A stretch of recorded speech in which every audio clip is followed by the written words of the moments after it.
Professor of Politics and International Relations at the University of Kent, Matt Goodwin. Look, 80 migrants were rescued earlier on today after a boat got into difficulty crossing the Channel. I've got to say, you know, one of those people on the boat was a 6-month-old baby. Why on earth would anyone, and I have to caveat this, who is safe in France risk the life of a 6-month-old baby on that journey across the Channel? Anyway, what do you make to all this, Matt Goodwin? Well, we need to solve the crisis, and the way we solve the crisis is through keeping the legislation we've already got. We need the illegal migration bill, and we need an active third country deterrent. That's the only thing that's going to stop people from actually risking their lives in the Channel. And then we need to leave the European Convention on Human Rights, or at least ignore some of the ECHR rulings. And then we probably also need to reform things like the Human Rights Act, because I don't want anybody dying in the Channel. Now, what Labour's going to do, made it very clear, Labour's going to repeal the Illegal Migration Act, going to overturn Rwanda, and it's going to send a big, loud message to every would-be illegal migrant and people smuggler around the world. Britain is open for business, and we're going to have more children dying in the Channel, more illegal migrants dying in the Channel, and it will be on Labour's hands. We need to solve the crisis as quickly as possible. Stella? You think it's good value for money, paying millions of pounds to a foreign government to get rid of literally a handful of people? It will be like less than 2% of asylum seekers. 125,000 people is a handful of people. Yes. 125,000 lives. You think we should spend millions of pounds? We should give millions of pounds. We should hand them over to Rwanda. You don't think we have other things to spend that money on? How much are we spending a year on the illegal migration crisis? How much are we? £4 billion every year. Cool, okay, and you think that this is going to solve it then? I think you cannot solve this crisis without an active third country deterrent. Does the fact that we spend so much money not tell you something about how dysfunctional the system that the current government has in place? I agree with you on that. This is a conservative government that has been in place for 15 years. I agree with you. And they are saying that they are going to reduce immigration. They have been saying that for 15 years. So the fact that we're spending so much money, what does that tell you? Does it tell you that there is a magic solution to solve our immigration, our illegal immigration problem, which is different from a legal immigration problem, and they're just not pulling the levers? Is that what it's telling you?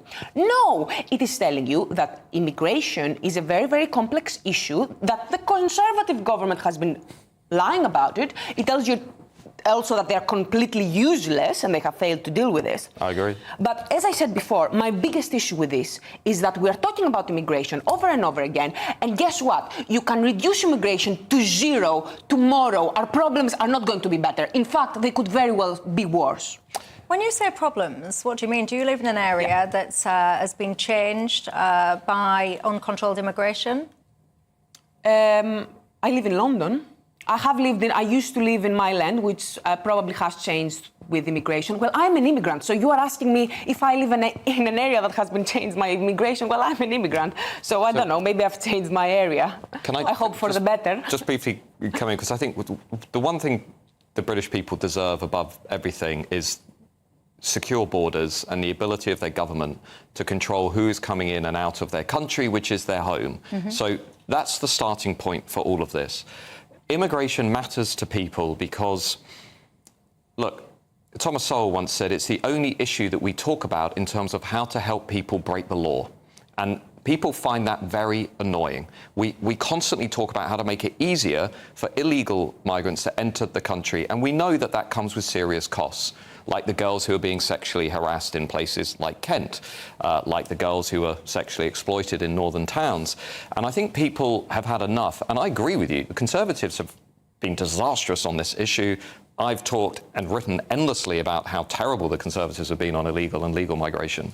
But Labour aren't going to solve it either. And the reason that Nigel Farage and Reform are doing so well is because everybody out there can see that on this issue they are consistently being misled by the two big parties. That's the reality of this situation. I don't want children dying like the 9-year-old, right? I have a daughter, OK? I don't want the 9-year-old young girls being killed on their way across the Channel. We need an active deterrent, like Australia had, like Germany. On, by the way, by other people in the boat. What a trampled on by illegal migrants, men who didn't actually defend the little girl on the boat. Why is Germany talking about a third country deterrent? Why is Austria? Why is Italy? Why are many other Western countries now realising that mass uncontrolled migration is a complete disaster, including left-wing politicians in places like Sweden, who have now said, we don't really want migrant gangs running around downtown Stockholm setting off bombs. I don't think the left are realistic on this issue. Matt, I'm completely realistic about immigration, and we can talk about the downsides for sure. I just simply believe that the most important policy issues for the UK right now is you need to build more houses, you need to deal with our crumbling infrastructure, you need to manage our failing public services, the NHS that is completely dysfunctional. Okay. You need to have energy security, and you need to deal with the cost of living crisis. And unless you deal with all of these issues, you're not going to. Okay, deal with so take housing. Take housing. Take housing. No, one take example. housing. Who's going to build all of these new houses? The problem with housing, the problem with housing is not that you have too many people. You don't have enough workers, and you don't have enough houses. Why do you not have enough houses? Why haven't we had all of these years of 15 years of conservative government planning reform to allow us to build as many houses as we need for our young people? This is the question I want to answer, not whether there are too many immigrants. So I think if they're going to come here and become construction workers... Answer then. Yeah, so take housing as an example. I agree with you. The Conservatives have been terrible, that we need to change planning, we need to build more homes. But let's be realistic. We built 190,000 homes last year, right? And the government target's 300,000. On current trends, with the levels of migration we have now, we need to build 550,000 homes every year. We're basically 4 million homes short of what we need in order to keep up with the immigration-driven pressure. Now, immigration needs to come down. So you agree? Okay. Yeah. So when you say things like, well, why are we talking about immigration? We should be talking about housing. Or why are you talking about immigration? We should be talking about public services.